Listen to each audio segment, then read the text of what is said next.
And folks, you might have thought Tom Brady's return to New England was the biggest return of the week, but we've got one even bigger tonight for you as Brent Hut Hut Hikus. You know him, you love him. Everyone's favorite co-host is back on the show. Brent, you just couldn't stay away. I know. It's good to be back. Thanks for having me back on. I'm excited to talk a little football tonight. Me too. Are you missing it? Have you got the itch back?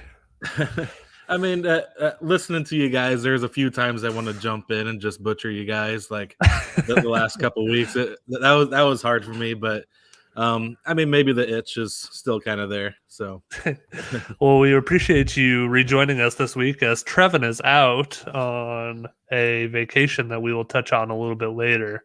But I want to catch up with you while you've been gone, Brent. I know one of the reasons you chose to step back is just that your daughter had a lot of activities and things going on this fall. I think volleyball might have been the main thing. How's that going so far?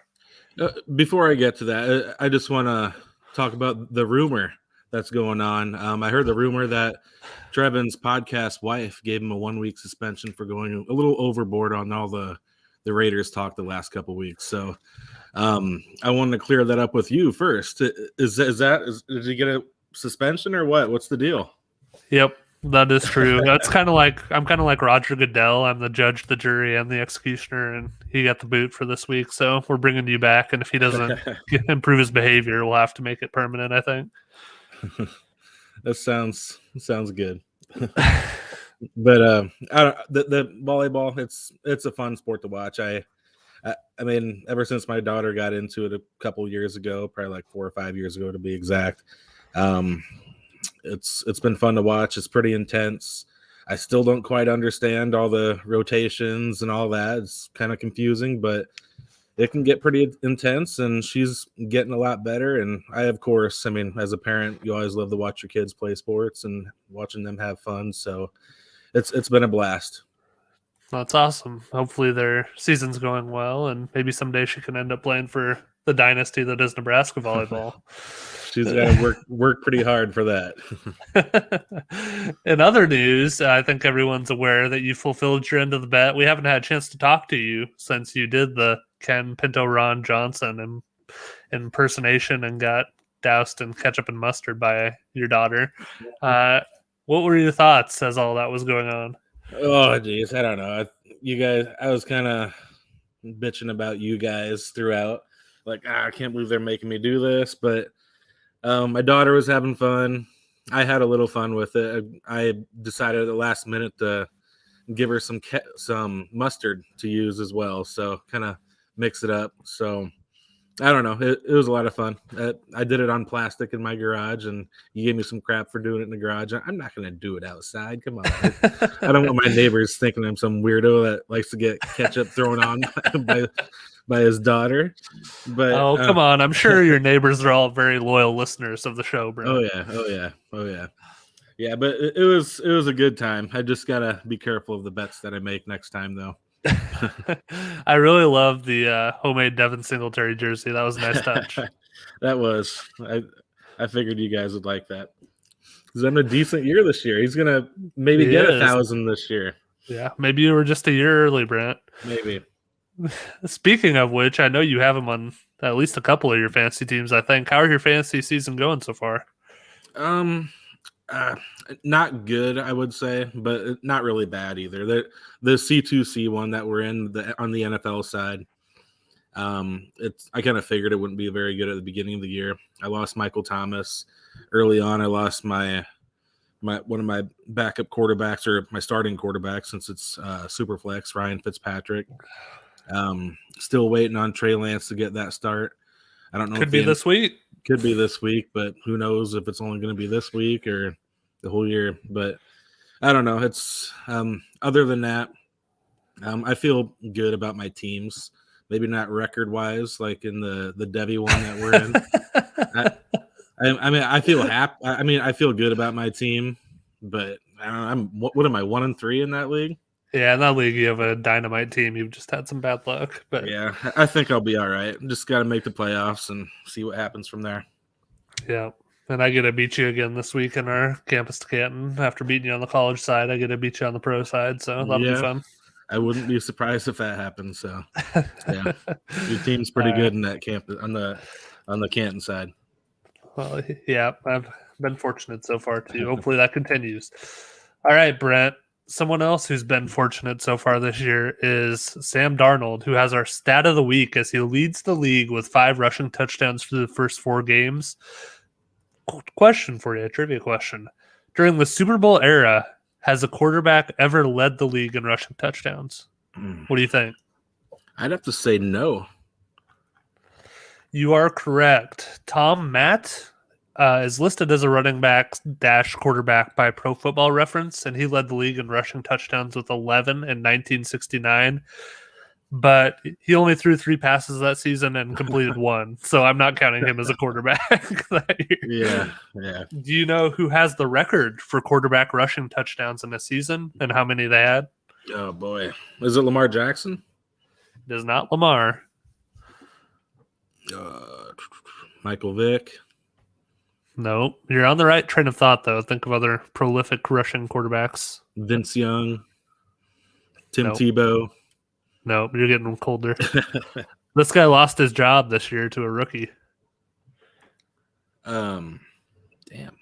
Put me on not Tyrod. No. Before the season. Before the season. Not Minshew. Is it? No. Think about the rookies that started from the beginning. There are only 3. Oh, it wasn't Fields. What am I? Okay. Cam. Okay. Way off on that one. Yep. Cam Newton had 14 rushing touchdowns in his rookie season in 2011, finishing second to, any guesses? No. LaShawn McCoy had 17 that year. Wow. Cam also had 12 in 2020 last season, which is tied for Steve Grogan of the 1976 Patriots for second most all time. And of course, Derrick Henry led the league last season with 17 rushing touchdowns. So there you go. Cam Newton finished second to LaShawn McCoy. That's the closest I could find that a quarterback has come to lead the league in rushing touchdowns. So is Sam Darnold going to break the record books this year then or something, or what? Is that what you're getting to? He is a noted prolific rusher, so I'm sure he could keep up this pace of over 1 per game. What do you think? Probably not. I think he has like 20 attempts and 5 have gone for touchdowns, so 1 out of every 4 rushes. Yeah. But he's done it, so got to give him the credit. He's looked pretty good too. Been a huge boon for his fantasy value, and maybe we'll talk about him first as we hop into the main event, Brent. And for tonight's main event, we just have 2 rounds. The first round, we're going to talk a little bit about our surprises early this fantasy season, players who have surprised us with how well they've done. And then round 2, we'll talk about some disappointments, Brent, players we had high expectations for who just are not meeting them so far this year. So first, let's talk a little more about Sam Darnold. There have been a couple of standout quarterbacks that are a little bit of a surprise so far this season. First would be him. He's quarterback 5 on the season, averaging 24 points a game. Daniel Jones is quarterback 6, averaging just under 24 points a game. Brent, which of those surprises you more? I would probably say Sam Darnold. I mean, he's quarterback 5. Yeah, I know Daniel Jones is quarterback 6, but Jones has his running ability.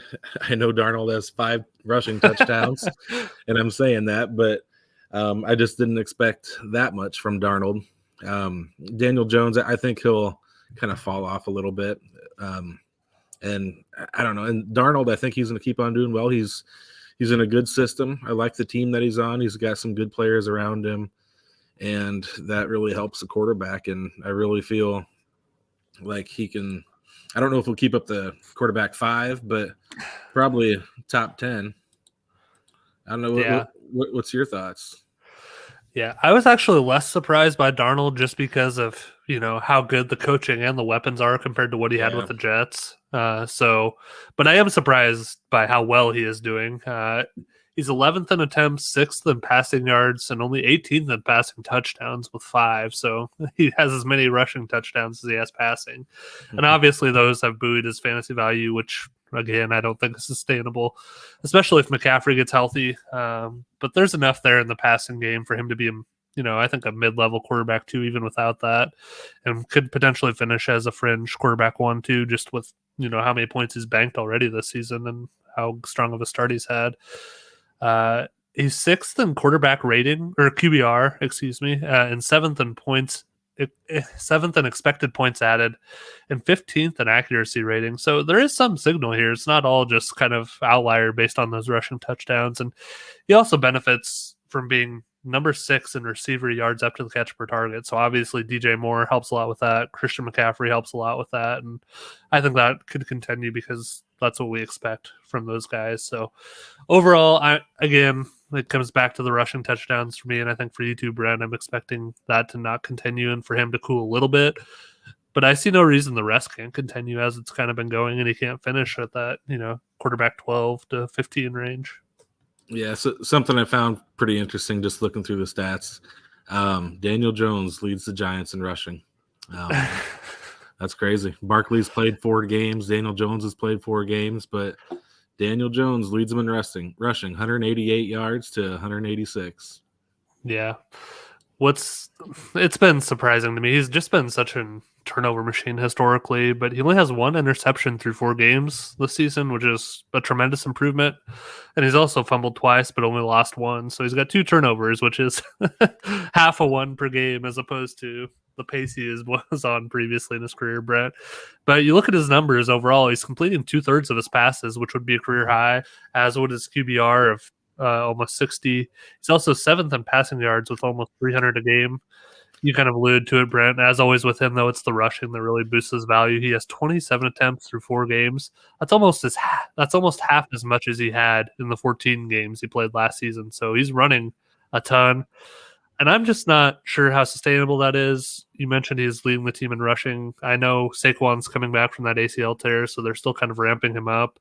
He sure looked good on that long touchdown reception this past week. And I think, as he gets more acclimated and back to full speed, that Daniel Jones probably isn't going to run quite as much, and that'll hurt his fantasy value a little bit. Mm-hmm. The other things I worry about with Jones are just how sustainable his passing is. They've kind of had a softer schedule so far. They played the Saints, the Falcons, the Washington football team, whose defense isn't as good as we thought it might be so far. And then they did play the Broncos, and Daniel Jones kind of came back down to earth a little bit. I had a completion percentage below 60 in that game. And then they also have receivers that are injured. Both Slayton and Shepard are out right now, so that kind of limits him too. And then you look, of course, in Dynasty longer term, I'm really worried about the Giants being 1-3, and I think there's a good chance they end up with a top 10 pick and take another quarterback this offseason. Here's a stat for you, Brent. Dave Gettleman was hired on December 28th, 2017.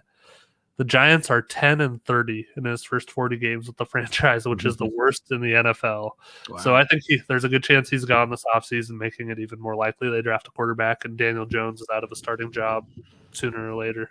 Yeah, I agree. I don't think he'll be the quarterback at New York next year. I just don't see it happening. And like you said, his turnovers haven't really came this year, but I think they will. They'll eventually come. He's got Dallas, with a much improved defense. Mm-hmm. The Rams, good defense, and then 3 weeks they got the Panthers. So the Panthers are loading up that secondary, and they acquired what's his name? Gilmore. For the Patriots today. Yeah, Gilmore. So along with just trading for the 6th overall pick or whatever it was from the Jags last year. That's a corner as well. Yeah, just looking at their next 8 games, it's going to be pretty tough for them. So I don't think I see a win in those next 7 games. I don't know. They might be able to beat Miami on December 5th, but I can see Daniel Jones struggling. Yeah. All right, Brent. Probably the biggest surprise of this season so far, Cordarrelle Patterson is running back 3 overall. I guess he's a running back now, Brent. At least on some platforms. Not on MFL yet. If you're playing on there, you still have to put him in at wide receiver. But a lot of other places have recognized him as the running back. He's averaging 19 points a game. And he's doing that, Brent, while only playing 35% of the snaps, and he's still number 20 among running backs in weighted opportunities. So when he's in there, he's getting the touches, and he's getting high-value touches, including 8 red zone touches and a goal line carry. And he's turned that into 5 total touchdowns, which is first among running backs. He's just been incredibly efficient, which he needs to be when he's only playing a third of the snaps to produce like he has. He has 7.9 yards per touch, which is number 1 among running backs. Brent, I just have a hard time seeing it continuing at this level. I think he's going to have to get more snaps to offset some of that declining efficiency. And I think, though, that they are making him a huge part of this offense and making a point to get him the touches when he is in the game. So I could see him being a running back 2 for the rest of the season and kind of finishing like we talked about with Darnold as a fringe running back 1, just based on all the points he has in the bank so far. What do you think? Yeah, he's been pretty shocking this year. I always kind of knew they'd have him involved in the offense. That really shocked me. That stat that you mentioned is 35% of the snaps. I did not realize that, and he's doing all this damage out there.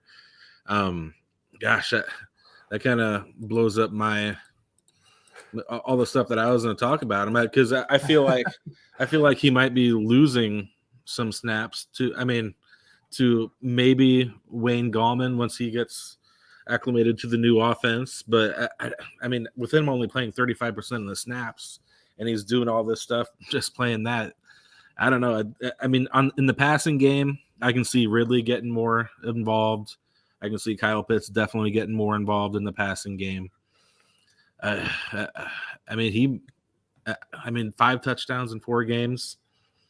It's not crazy to say that he can get double digits for the whole year, which is definitely a really good fantasy year for Patterson. So, I mean, yeah, he's definitely probably one of the biggest surprises in fantasy football this year. 21 points a game. When you're talking about all the, like, my fantasy league has him as a receiver and a few other places has him as a running back. I miss the days, the old days where they give you the option for certain players to play running back or wide receiver, or like running back or tight end. Those players are always kind of enticing, and I really like to look at those players and use them. So, yeah, he should be eligible both as far as I'm concerned. But I agree. Yeah, I think with as well as he's done, you mentioned Gallman, I think it'd be hard for them to take him off the field in favor of Wayne Gallman just with how hot of a start he's off to. But certainly Kyle Pitts and Calvin Ridley probably could eat into that just as, they get going this year a little more. I think if anything, if Gallman is going to take snaps away from someone, it'll probably be Mike Davis. Yeah. He's only getting 3.1 yards per carry, which not great. Not great at all. The thing with Mike Davis is I think he's been pretty involved in the passing game too, which helps his fantasy value a lot. But yeah, it'll be interesting to see how they split that backfield up the rest of the season. Brent, we have a couple receivers here that have been pretty big surprises. We've got Deebo Samuel, who's wide receiver 3, averaging over 23 points a game, and Mike Williams, who's wide receiver 5, averaging just under 20 points a game. So which of those surprises you more, and do you expect him to keep it up? I'd say Deebo is probably the bigger surprise out of those two. And it's mainly because Brandon Ayuk and George Kittle really hasn't done much, and Deebo's gotten the lucky end of, especially kind of a fluky touchdown last week. But I've always liked Deebo. I think eventually we'll see more games from him, like week 2 and week 3 compared to his week 1 game and his week 4 game. But for Mike Williams, great start. But I still think in the end, Herbert's always going to look to Keenan Allen and Mike Eckler for his go-to guys, and Jared Cook is starting to come on, especially last week. You mean Austin Eckler, not Mike, right? Yes. Yes, we were talking about Mike Eckler the other day, so that's probably why it was stuck in my head. Austin Eckler. I didn't realize they were apparently cousins. Did you know that? No, I didn't know that. I did not know that. That was interesting. Yeah. But yeah, with Jared Cook coming on last week, he could maybe be growing into a bigger role. And I don't know. Mike Williams, he only had 1 catch last week, only four targets. So it won't be that bad. but I don't see him continuing his good start to the year. So that's part of the reason why I feel like Debo is the bigger surprise, and that's mainly because I'm really surprised with Brandon Ayuk. Yeah. I think Debo's the bigger one to me for that exact same reason. When everybody was on Ayuk this offseason, had really high expectations for him, and he hasn't lived up to him at all. He's been in the doghouse, hasn't got on the field. When he's gone on the field, he hasn't done much. So Debo's taken full advantage of that. He's number 5 in targets with 10.5 per game, Brent. And he's getting almost 32% of the 49ers targets so far. And he's number 5 in receptions as a result of that. He's getting that heavy workload, and as we've come to expect from him, he's been a monster after the catch. He's number 1 in yards after the catch so far this season, and of course, with all of that, he's number 1 receiving yards as well. So he's just crushing it. With Ayuk in the doghouse, if Debo can stay healthy, I don't see why this couldn't continue all year. I mean, I think Kittle, there's plenty of left for him there to get involved more too without it taking too much away from Debo. But staying healthy has been an issue for Debo. He missed 9 games last year due to injuries, so hopefully he can hold up this year. But I love what I'm seeing from him. He's been a lot of fun to watch, and that's been a fun story there. A silver lining to the Brandon Ayuk cloud. Mm-hmm. As far as Mike Williams, they're passing the ball a ton in San Diego again this year. Number 4 in pass plays per game. So he's in a high volume offense. His target share is a little lower than you might think, given he's wide receiver number 5 so far. He's only number 15 among receivers in target share. And he's also getting targeted fairly close to the line, only 9.5 yards average target distance, which is 67th among receivers.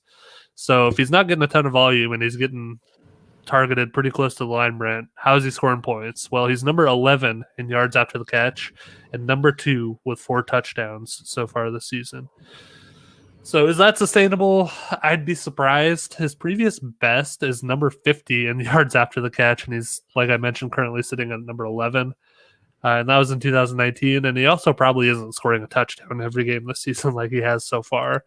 So I'd temper expectations a little bit the rest of the way, but I think he'll still be a reliable wide receiver too. Big surprise for Mike Williams in year 4 to be doing this well, Brent. Yeah, it took him. I know he had some injury problems in the past, and he sounds pretty healthy so far this year, and I mean, hopefully he can stay healthy the whole year. But he's always had that linger throughout his career, so we'll see if he can hold up. And I mean, he's done great. Touchdowns been huge for him. He had a great game against my Chiefs, 7 catches, 122 yards, 2 touchdowns.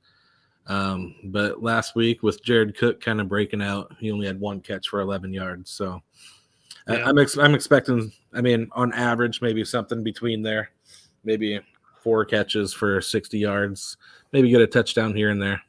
So not as good as he has been the first 3 weeks, but better than last week. Yep, I'm right there with you.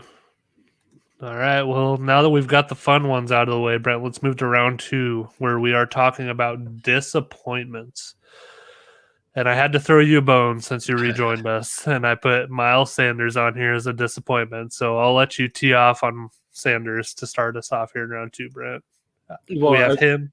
Go ahead. Sorry. No, I was probably going to say the same thing as you were. Yeah, we had him and Myles Gaskin as kind of the disappointing running backs here. So which one of those disappoints you more, Brent? Yeah, but when I saw this on here, I was like, all right, I'm glad he's bringing up these 2 guys. And I knew you knew that I did not like these guys coming into the season. I haven't liked Miles Sanders for well over a year now. So, I own Kenneth Gainwell in a lot of my dynasty leagues, and I keep on wanting them to feed Gainwell and Myles Gaskin. So the biggest disappointment I'd say would be Gaskin. But the reason is because their offense has been pretty bad. Maybe it's because Tua is out, but their offense has, especially running the ball, has been bad. And I know you guys gave me a bunch of crap about Malcolm Brown. I mentioned Malcolm Brown will be eating into his playing time. I did not think that he'd be starting over him, but Malcolm Brown really isn't doing anything anyway. So they don't have anybody at running back for the Dolphins. So I mean, the biggest disappointment is Miles Gaskin and the Dolphins. I mean, they're your Dolphins. I know you love your Dolphins, but they're not looking good running the ball. But Miles Sanders, uh, I think he's definitely a running back that deserves to be in the NFL for a few years. He's not a workhorse guy. I feel like that's what a lot of people thought he was. If the Eagles want to somehow keep Gainwell and Sanders for years to come, great, because I think they would. I mean, them together, working together, would be a decent duo.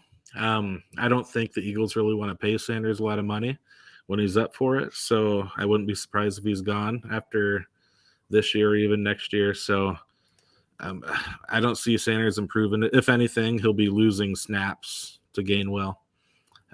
Gaskin, you just got to hope he gets a few catches and breaks along the long run with him.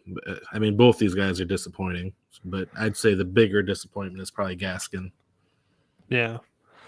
Well, I'm going to start with Gaskin because I agree he is the bigger disappointment. And you look at it, he's only playing 49% of the snaps. And I think that's his biggest problem because when he's been on the field, he's been pretty efficient and effective, Brent. He's averaging 4.9 yards per carry.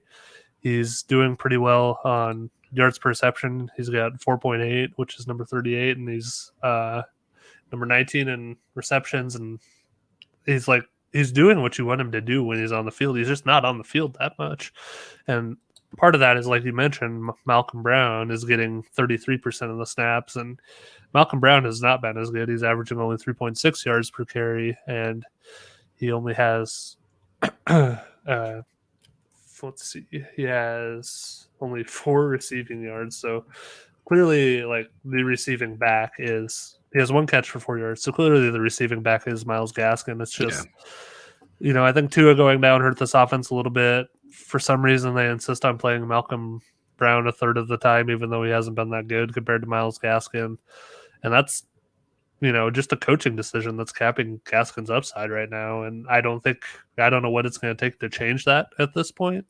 I think that's probably the biggest thing, though, that's holding him back is just, for whatever reason, he's not getting the playing time.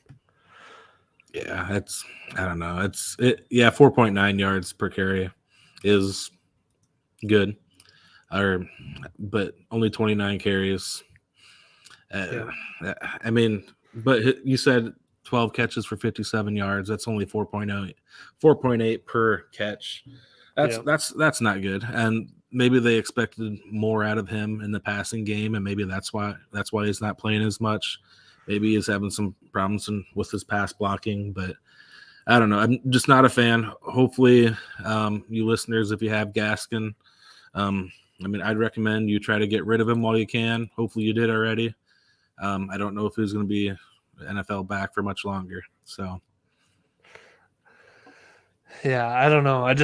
The other options are just worse. So I might, wait and hold and hope he gets the opportunity back and you can sell at least a little bit higher. It'd be tough to sell low right now on him, but yeah.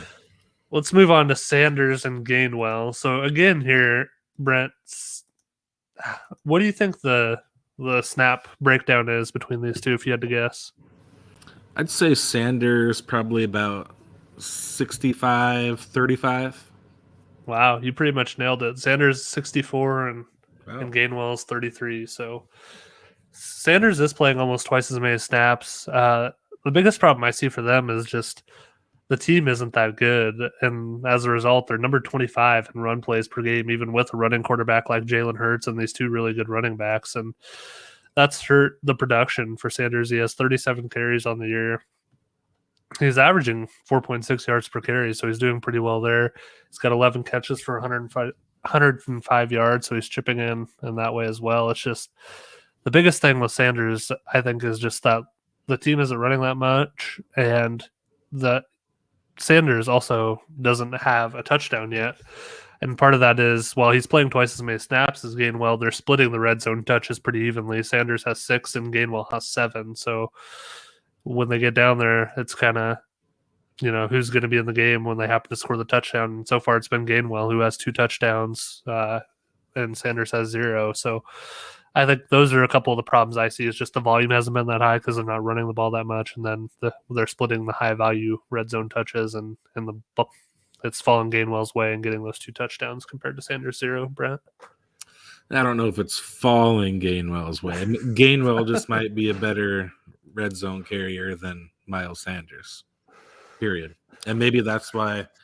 I mean, that's why it's even right now. I mean, you wouldn't think a coach would really trust a rookie this early to handle these red zone touches. So I expect that to even grow, especially if Gainwell has been successful at scoring touchdowns down in the red zone. So I think that'll grow.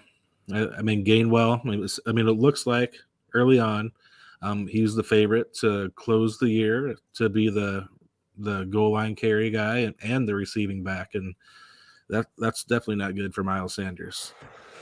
no, it's not. Hopefully that, for my sake, that reverses course a little bit and you get proven wrong, but we'll see. Looking at it so far, Sanders has 37 carries and 14 targets, and Gainwell has 19 carries and 18 targets. So it'd be interesting to see how that shakes out the rest of the year. But I'm not giving up on Sanders yet. It's just been disappointing so far.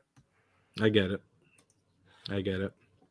All right, Brent, let's move on to some receivers here. And we've got a 3-pack for you that I want you to help me unpack here.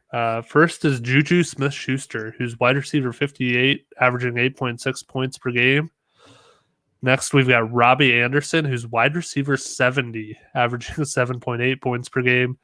And finally, we've got Brandon Ayuk, who we've touched on a little bit already, wide receiver 92, averaging less than 5 points per game. So which of those surprises you most, Brent? And is there any hope for any of these guys? I mean, Ayuk surprises me the most by far. I expected a much better year out of him. Maybe he can turn it around. Maybe he'll get out of the doghouse, but that's really surprising.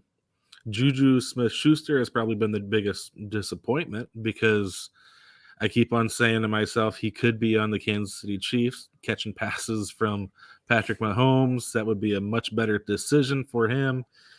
But now he's catching like 1-yard passes from Big Ben and getting tackled right away, and it's disappointing.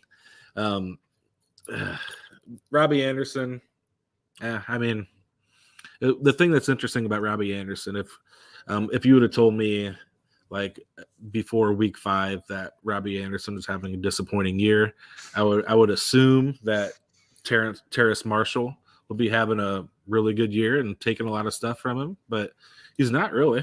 So that's what's kind of surprising to me about Robbie Anderson. But DJ Moore is having a heck of a year. Yeah, he is. He is. Got to give you that credit, you and Colin.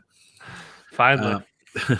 Yeah, but biggest disappointment, Juju, because he didn't go to the Chiefs. Biggest surprise would be Brandon Ayuk by far. I did not expect him to get this little of fantasy points after the first 4 games. Do you think that Juju to the Chiefs offer was real? I don't know. I mean, I can only go by from what I hear, and I mean, if it was real, then that's disappointing. If it's not real, then I don't know. I don't know what else. I just can't imagine his thought process of not accepting that deal if it was real. Like Ben's washed. You're gonna go back to Pittsburgh where you haven't been great in that system since Antonio Brown left, and try to do it again. And instead of going to the Chiefs and playing with Mahomes, and maybe he's the type of person that does not like change, and that's why he wanted to stay at home in Pittsburgh. I don't know, Juju. But dang, it's a life decision. It's not just a football decision. That's for sure. Yeah, I agree with you, Brent. Though Brandon Ayuk is by far the most disappointing. Guess where he was going in DLF's startup Superflex ADP in August? What wide receiver number do you think he was? He was probably going as a wide receiver 2, top 20 probably.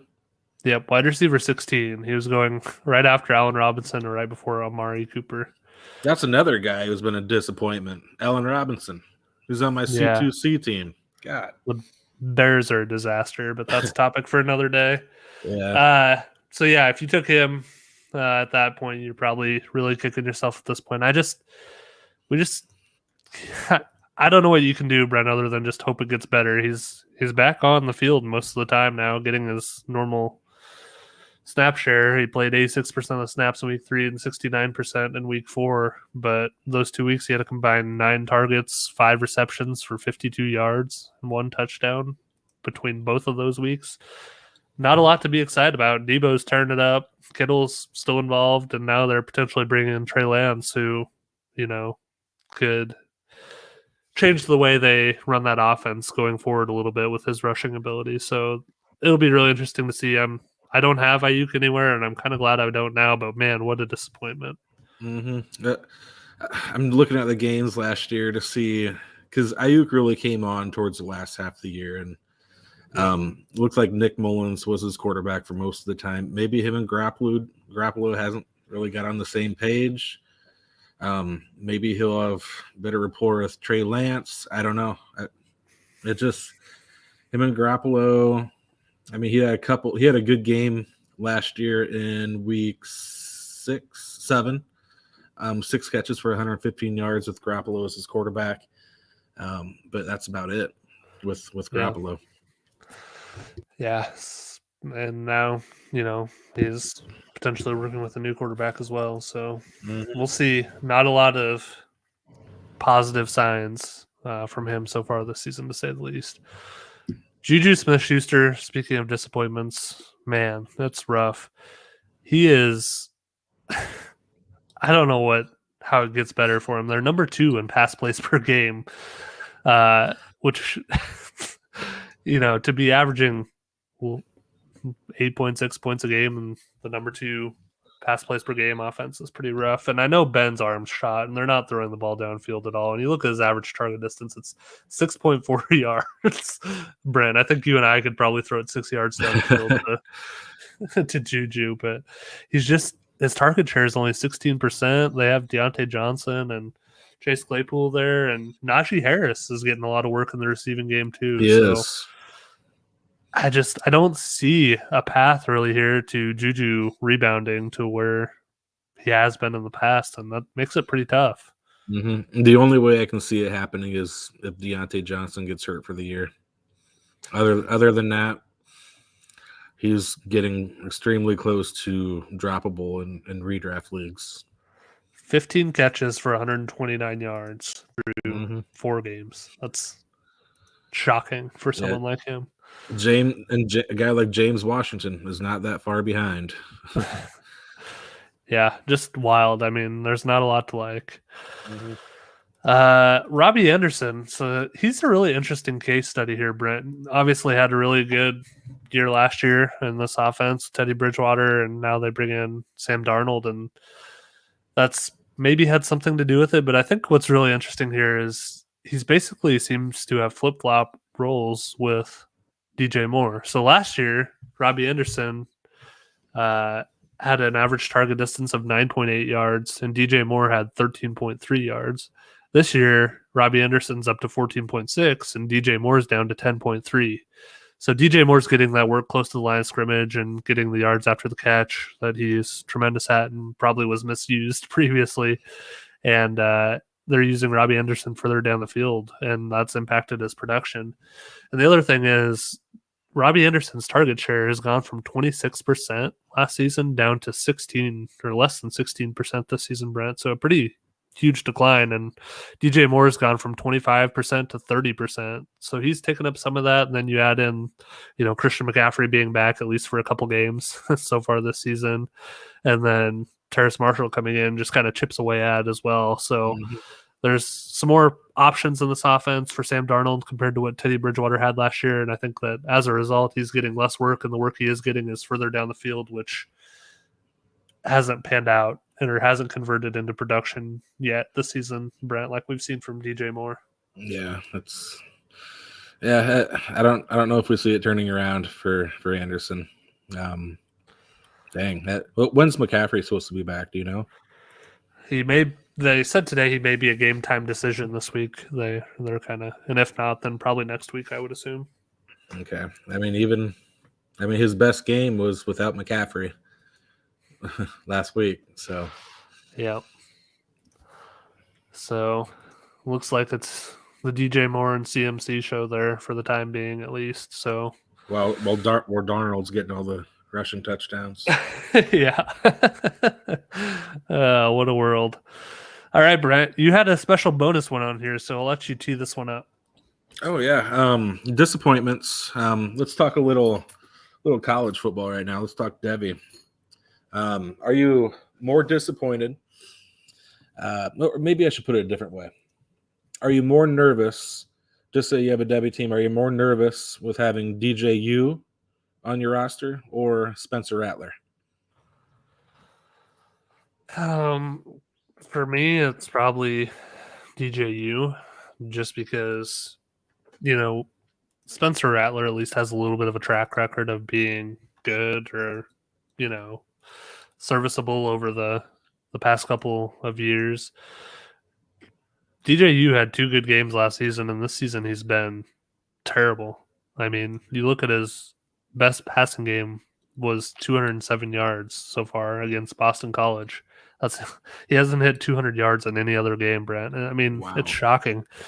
And running the ball, he's done okay at that, but I mean, that's not going to get you drafted highly on that alone if you're not a good passer. So I don't know what's going on there at Clemson. They've got to get figured out. It's shocking to him. At least Spencer Rattler's buoyed a little bit just by being in the Oklahoma system. I mean, he's not lighting the world on fire, but he's thrown for he doesn't have any games under 200 yards, Brent. His lowest is 214, and he has one over 300. So he's putting up okay stats. They haven't lost yet, so he's probably going to keep the job unless they lose a couple of games. And I think, he has the arm talent and stuff that he'll probably get a chance if he wants to come out next year. And, Sam Howell's not blowing the doors off either. Matt Corral is getting some attention down at Ole Miss, but I mean, the quarterback, the race to be the number one quarterback in next year's class is kind of wide open at this point. And if Rattler rallies and has a strong second half, I think there's still a path there to him being drafted in the first round and potentially pretty early. But DJU has a long way to go to even have that in his range of outcomes again, I think, at this point, based on what we're seeing. Brant, what do you think?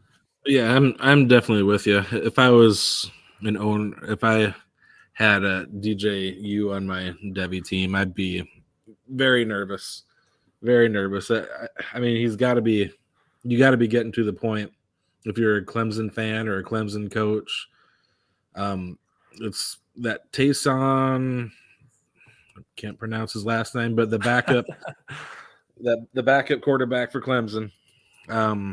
People got to be clamoring for him and yelling at the coaches to get him in the game to see what he can do.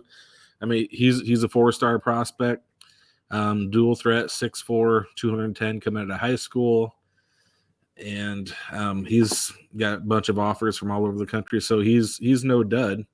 DJU has been looking like a dud out there. I mean, they're not winning like they used to. Their offense is definitely that does not look like the Clemson offense that I'm used to. Just playing ugly out there. And I mean, 54% passing for DJU. Like you said, hasn't got over 200 yards. Running the ball, he had 48 carries, 108 yards. So I mean, he's running it, but nothing great. So yeah.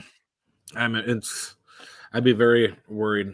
I mean, yeah, he can maybe lose his job, and you can say that he can go transfer somewhere else, but has he really shown that he can be a good quarterback to start somewhere else? Yeah. His 2 best games were last season. Yeah. I mean, those 2 he filled in for Trevor Lawrence. And one of them was a loss, too.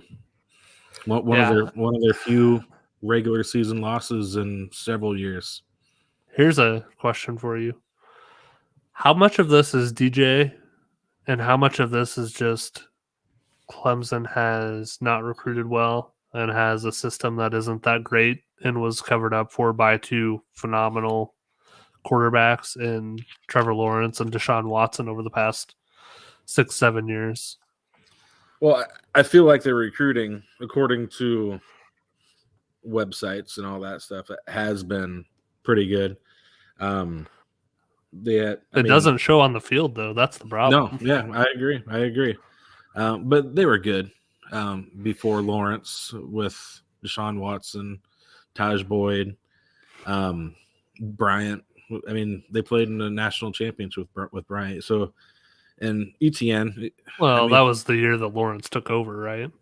no, the year before Lawrence took over, Clemson played Okay. at least in the playoff game, or it might have been a national Okay. championship. But that was so interesting about that year because Trevor Lawrence's freshman year eventually took the job from a quarterback that played in the playoffs the previous year. But I mean, if you think about the wide receiver position, they basically lose Amari Rodgers and gain Justin Ross. So if anything, that's a wash. It's not like they lost all of their defense. It's not like they lost all of their offensive line. They got a few of those guys back. Travis Etienne, great football player, but he's a running back, and you know how I feel about running backs. They got one of the top freshman running backs in the nation, and they had a backup with Lynn J. Dixon. I think he's transferring now.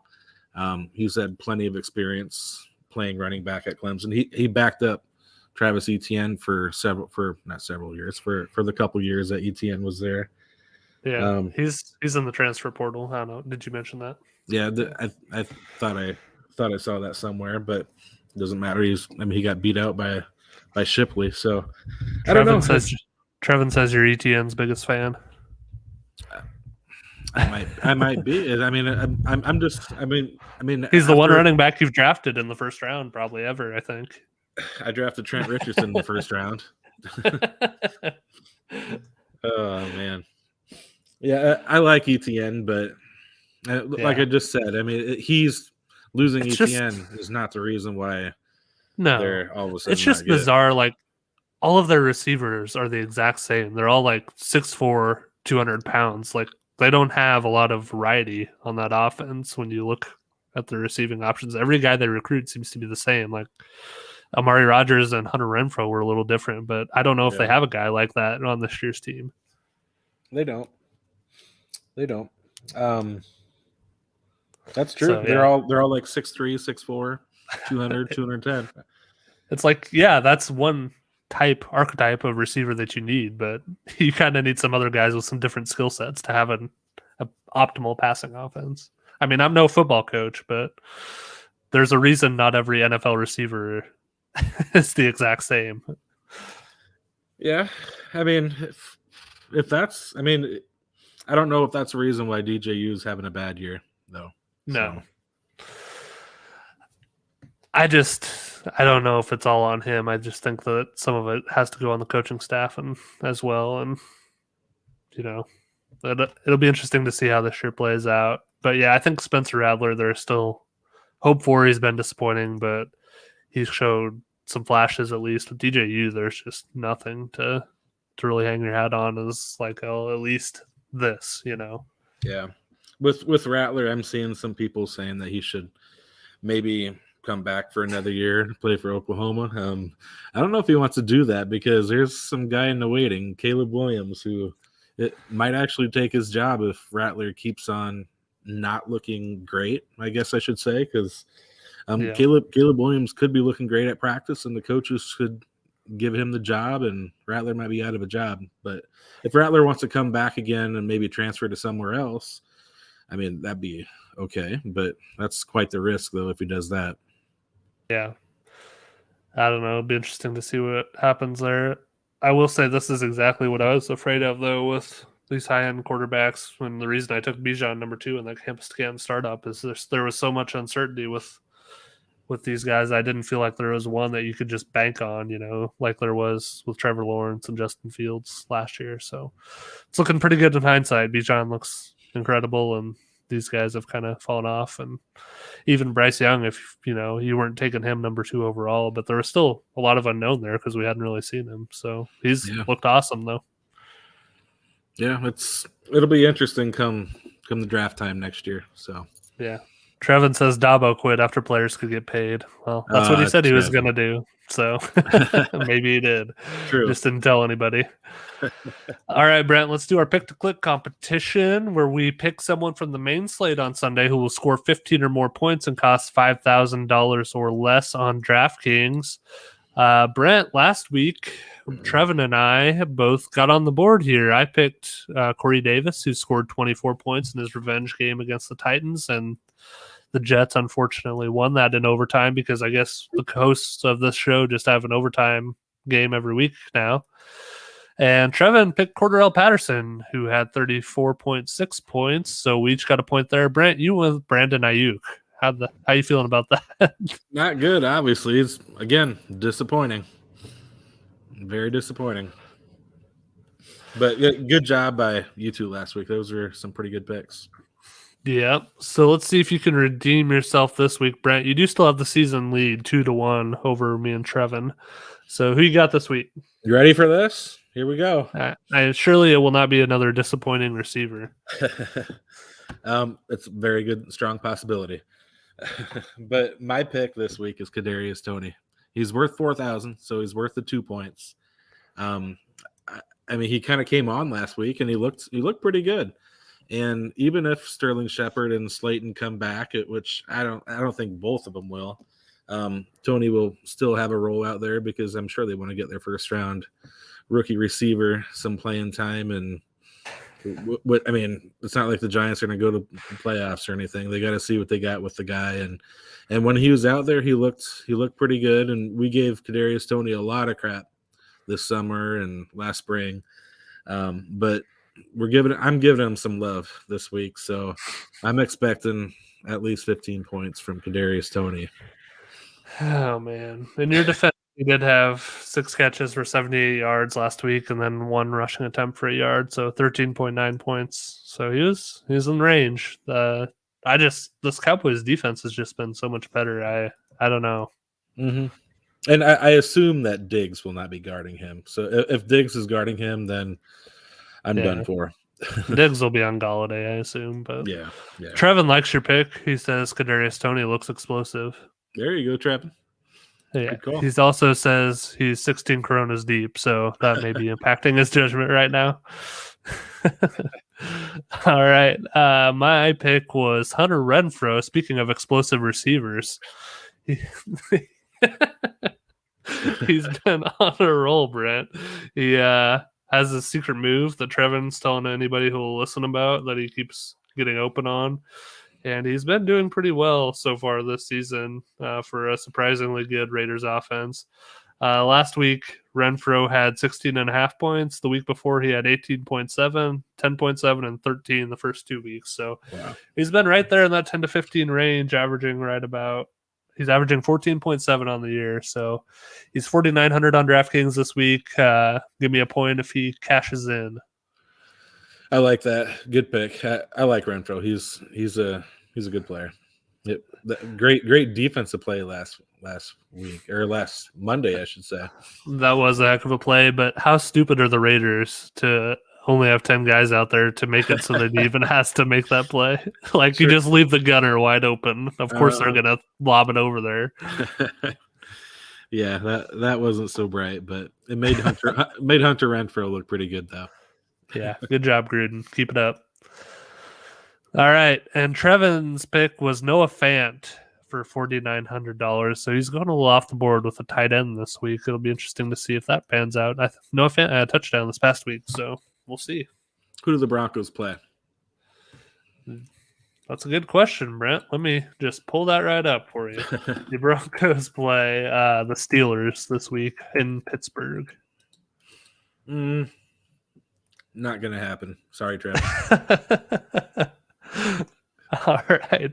On that note, since Trevin's listening to this, the question of the week, Brent, Trevin is on a baby moon in Charleston, South Carolina. And when I told you this week and asked you to come on the show, you didn't know what a baby moon was. So now that you've learned what a baby moon is, just how soft is Trevin for going on a baby moon? He's pretty soft. First of all, I've never heard of, like you said, I never heard of baby moon. I didn't know what that meant. Googled it, talked to my wife about it, and she heard of it, I guess. Now I feel bad. I never went on a baby moon with my wife. Me either, Brent. But I don't know. Sounds fun and all. I mean, if you think about it, it's not a bad idea. I just want to throw out there that he's soft, but it's not a bad idea because he's going to be pretty busy for the rest of his life in a couple months. So it certainly changes things. He is soft though, and you may want to double down on how soft he is after he just said, "What the hell, Brent? I lied and said you had a good pick to make you feel better. Your Tony pick sucks." Oh, come on. It's a heck of a pick. And you're still soft. Yeah, he is. I did not go on a baby moon for either child, but it looks like they're having a great time. We'll see if he gets to rejoin us next week or not. But you are soft, Trevin, not only for the baby moon, but for many reasons. All right, Brent, beer check. What do you got this week? You go first. I got to open it. All right. I have a salted caramel porter, and this is from Pigeon Hill Brewing Company. I actually had a can of this weekend. It's one I got it as a gift from my father-in-law. So it's pretty good. Let's see if it's good the second time.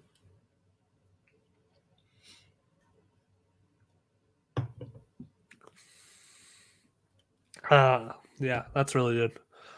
I'll go 8-2. Wow.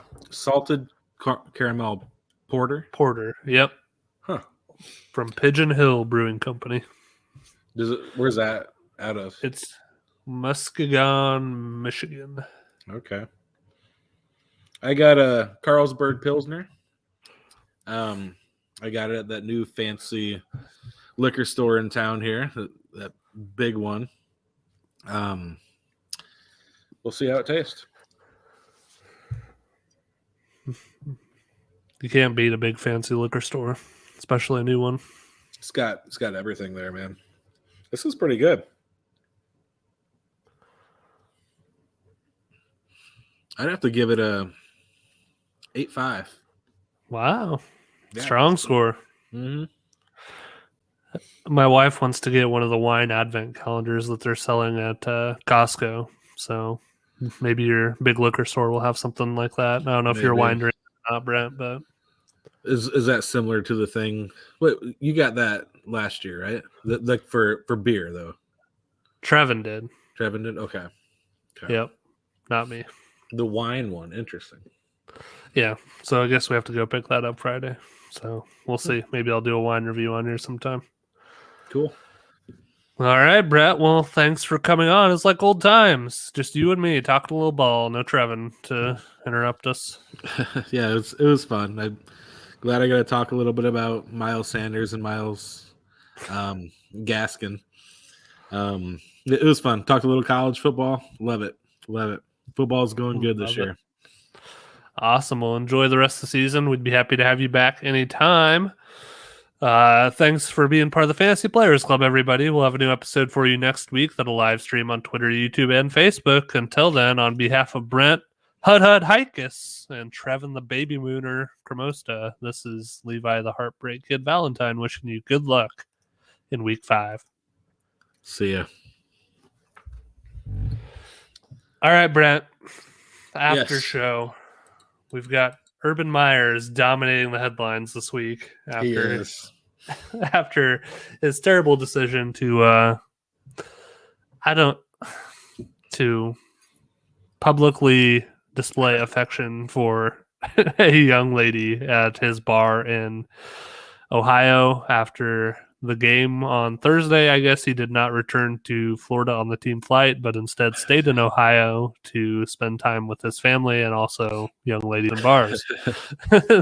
So the question, Brent, excuse me, Urban Meyer, can you think of a coach that has worse judgment? So in addition to this incident in Urban Meyer's history, we just have to go back a few months where he hired the strength coach who was essentially fired from Iowa for being a racist and treating black players differently than white players. And after the backlash to that, they let that strength coach go a few days after Meyer hired him.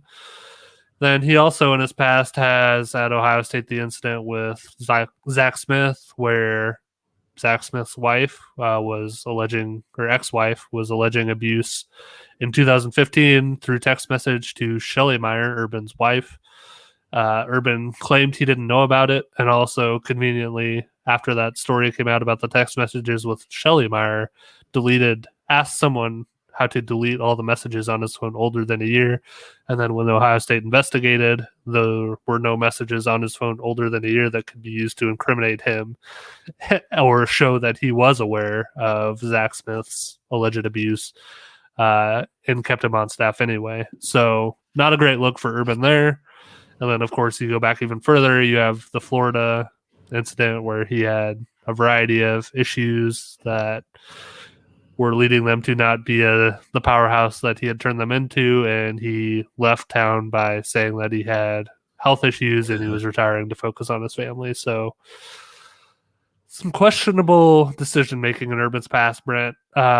Any of those you want to touch on, go ahead. And then again, the overall question here is, can you remember a coach with worse decision making than Urban Meyer? Probably not. I mean, just a few of those, like the hiring the strength coach from Iowa. He's got to know that that's going to ruffle some feathers with his players and his coaches. So right there is probably, that was a bad idea. And the fans and the fans too. I mean, he may be a great football coach, but you got to have your team together if you want to be successful. Hiring a racist to be a strength coach for a primarily black team is probably not a good idea.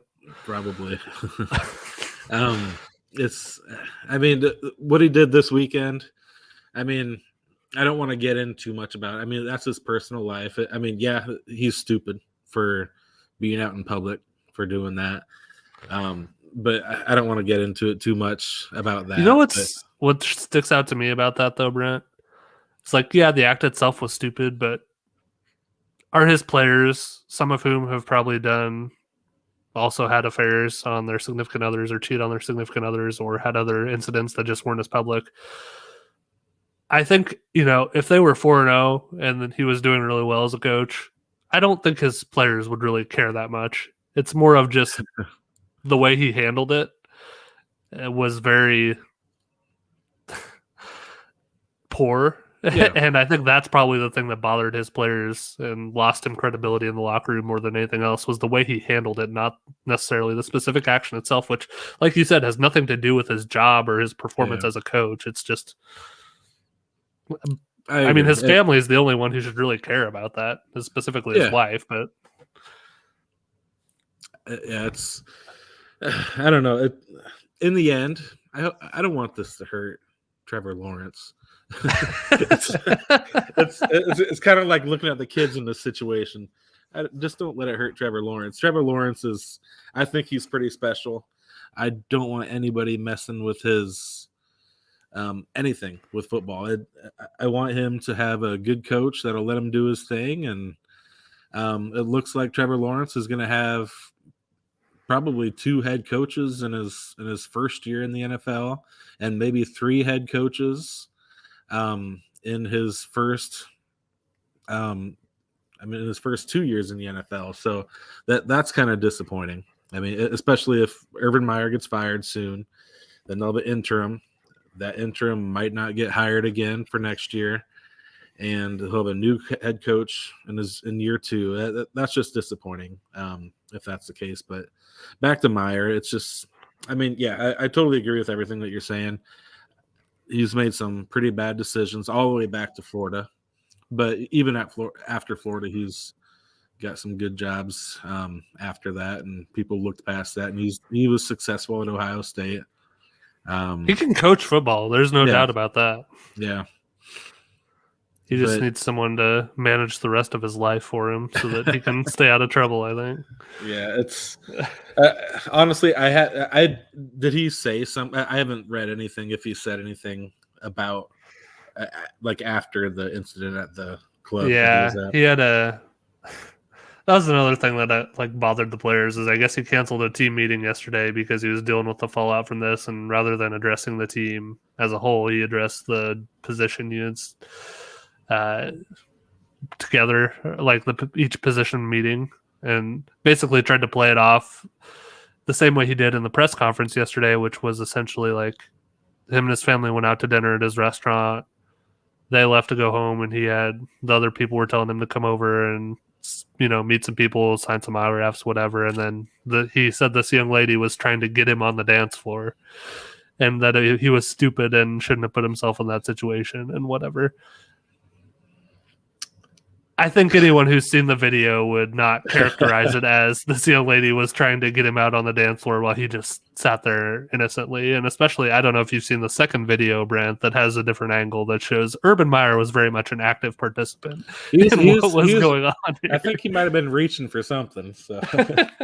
Yeah. His arm was doing some work, as Trevin put it. But it's just like, to go into those meetings with your players who've seen the video and know what happened, and then basically not just come fully clean. I think that's what I mean when I say like the management of the situation probably bothers them or loses him more credibility with them than the act itself. Yeah. I mean, it adds on to everything that's already happened, I think. Yeah. And I mean, I'd be shocked if he's not fired. I mean, before the end of this year. And honestly, this could affect him with his next job at USC. Maybe USC won't be interested anymore. Yeah, we'll see. He'll get a job somewhere if he decides he wants one. We've seen it with Rick Pitino. I mean, we've seen it with Hugh Freeze. All of these guys can get a job somewhere if they want one because they win. And that's all that matters to some schools. They're willing to Bobby Petrino. Petrino. That was a interesting situation a couple years ago. Yeah. Dang. Oh, so yeah, what a situation he got himself into. Mm-hmm. Yeah, not smart at all. No. Not smart. Well, thanks again for coming on, Brent. Yeah, thanks for having me. It was fun. We'll look forward to having you back sometime down the road. Sounds good. All right. See you, everybody. See ya.